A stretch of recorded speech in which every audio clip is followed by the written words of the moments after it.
Grey മീഡിയസിലേക്ക് സ്വാഗതം.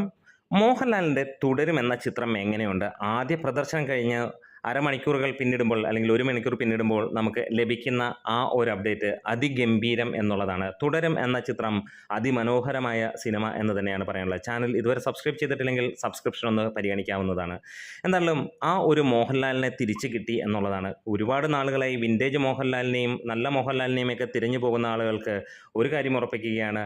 എന്താണോ ഒരു പ്രേക്ഷകൻ മോഹൻലാലിൽ നിന്ന് കഴിഞ്ഞ 10 വർഷത്തിനുള്ളിൽ പ്രതീക്ഷിച്ചത്, അങ്ങനെ ഒരു മോഹൻലാലിനെ കിട്ടുന്നു. ഇതാണ് നമുക്ക് വേണ്ടത്. നമുക്ക് ഒരുപാട് തട്ടുപൊളിപ്പൻ പടങ്ങളോ അല്ലെങ്കിൽ വലിയ കോട്ടുമിട്ട് തോക്കും പിടിക്കുന്ന സിനിമകളോ അല്ല വേണ്ടത്. ഇതേപോലെ ഹൃദയത്തോട് ചേർത്ത് വെക്കാൻ കഴിയുന്ന മോഹൻലാൽ എന്ന അത്ഭുത പ്രതിഭയ്ക്ക് ചേരുന്ന തരത്തിലുള്ള സിനിമകൾ തന്നെയാണ് അത് തരുൺ മൂർത്തി ഇവിടെ നൽകിയിരിക്കുകയാണ്. സിനിമയെക്കുറിച്ചുള്ള ആദ്യ അഭിപ്രായങ്ങളിൽ തന്നെ അല്ലെങ്കിൽ ഇന്നലെ തന്നെ നമുക്ക് കിട്ടിയ അപ്ഡേറ്റുകളിൽ നിന്ന് യാതൊരു വ്യത്യാസവുമില്ല. അമ്മാതിരി ചെറിയ ഒരു സിനിമ, നല്ല ചെറിയ സ്ലോ പേസിൽ തുടങ്ങുന്നു, ഫാമിലി എൻ്റർടൈനറായിട്ട് പോകുന്നു, അവിടെ നിന്ന് ട്വിസ്റ്റുകളിലേക്ക് പോകുന്നു, അതൊരു ത്രില്ലർ ഗണത്തിലേക്ക് പോകുന്നു. മോഹൻലാൽ എന്ന നടനെ മാക്സിമം യൂട്ടിലൈസ് ചെയ്തോ എന്ന് ചോദിച്ചാൽ അത്രയൊന്നുമില്ലെങ്കിലും നല്ല ലെവലിൽ അദ്ദേഹത്തിനെ നമ്മൾ എന്താണ് ആഗ്രഹിച്ചത് ആ റേഞ്ചിലേക്ക് അദ്ദേഹത്തെ എത്തിച്ചിരിക്കുന്നു ഇതിൻ്റെ സംവിധായകൻ എന്നുള്ളതാണ്. ഇത് തന്നെയാണ് മോഹൻലാൽ ഒരു സിനിമ സെലക്ട് ചെയ്യുമ്പോൾ ചെയ്യേണ്ടതും.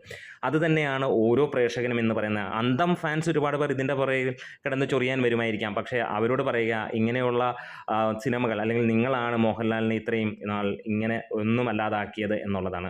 എന്തായാലും ഇവിടെ ഓരോ പ്രേക്ഷകൻ്റെയും മലയാളികളുടെ സ്വകാര്യ അഹങ്കാരം എന്ന് പറയുന്ന മോഹൻലാലിനെ തിരിച്ചു കിട്ടിയിരിക്കുന്നു 'തുടരും' എന്ന ചിത്രത്തിലൂടെ. ഫസ്റ്റ് ഹാഫ് മികച്ച രീതിയിൽ തന്നെ പോകുന്നു. ജേക്സ് ബിജോയുടെ മനോഹരമായ ആ ഒരു മ്യൂസിക്, അതേപോലെ തന്നെ BGM എല്ലാം മികച്ച രീതിയിൽ തന്നെ പോകുന്നു.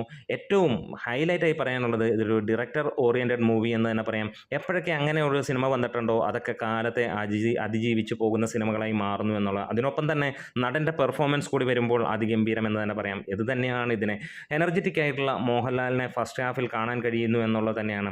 അതും നല്ല ലെവലിൽ ഓരോ പ്രേക്ഷകൻ്റെയും മനസ്സിന് തൃപ്തി വരുന്നത്. എത്ര പറഞ്ഞാലും നമുക്കത് മതിയാവില്ല. കാരണം അതാണ് ഞാനും നിങ്ങളും അല്ലെങ്കിൽ സാധാരണക്കാർ കൊതിച്ചിരുന്ന മോഹൻലാൽ. അങ്ങനെയൊരു മോഹൻലാൽ ഉണ്ടായിരുന്നു എന്ന് നമുക്കറിയാം. ആ മോഹൻലാൽ തന്നെയാണ് ഇപ്പോൾ നമുക്ക് കിട്ടിയിരിക്കുന്നത്.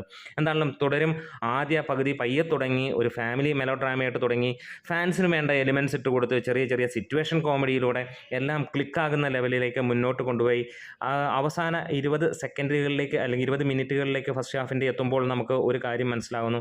അതിൻ്റെ ആ ഒരു സ്വഭാവം മാറുന്നു. സിനിമയുടെ മൊത്തം ഒരു വേറൊരു റേഞ്ചിലേക്ക് പോകുന്നു, ആളുകളെ പിരിമുറുക്കത്തിലേക്ക് എത്തിക്കുന്നു എന്നുള്ളതാണ്. അവിടെ നിന്ന് സെക്കൻഡ് ഹാഫ് തുടങ്ങുമ്പോൾ അതിൻ്റെ ഫ്ലോ കളയാതെ തന്നെ സിനിമ മുന്നോട്ട് കൊണ്ടുപോവുകയും പിന്നീട് സിനിമയുടെ ഗതി മാറുകയും ആളുകളെ പിടിച്ചിരുത്തുന്ന ലാൽ മാജിക് കാണാൻ കഴിയുന്നു. വെറുതെ പറയുന്ന തള്ളുന്ന ലാൽ മാജിക് അല്ല, ഇതാണ് ശരിക്കും ലാൽ മാജിക് എന്ന് തന്നെ പറയാം.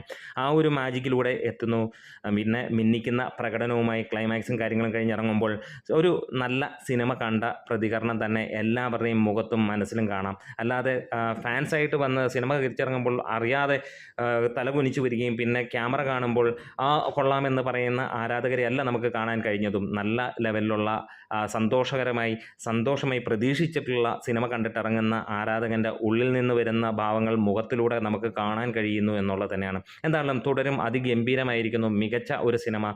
കാലങ്ങൾക്ക് ശേഷം മോഹൻലാലിൽ നിന്നൊരു നല്ല സിനിമ നമുക്ക് കാണാൻ കഴിയുന്നു. മികച്ച രീതിയിൽ ചിത്രീകരിച്ച് മികച്ച പ്രകടനമായി സിനിമ വരുമ്പോൾ എമ്പുരാനൊന്നും ഒന്നുമല്ല എന്ന്, ഇനി മോഹൻലാൽ ഒരിക്കലും എമ്പുരാൻ പോലെയുള്ള സിനിമകൾ ചെയ്യരുത് എന്നുള്ള ഒരു അപേക്ഷയുമായിട്ട് ഇങ്ങനെയുള്ള സിനിമകളാണ് ചെയ്യേണ്ടത്. കുറച്ച് സിനിമകൾ ചെയ്താൽ മതി, ചെയ്യുന്ന സിനിമകൾ ഇതേപോലെ മികച്ചതായിരിക്കണമെന്നുള്ള ആ ഒരു ആഗ്രഹത്തോടെ നിർത്തുന്നു. അതിഗംഭീരം. നിങ്ങൾ ടിക്കറ്റ് എടുക്കാം, ധൈര്യമായിട്ട് കിടുക്കൻ സിനിമ.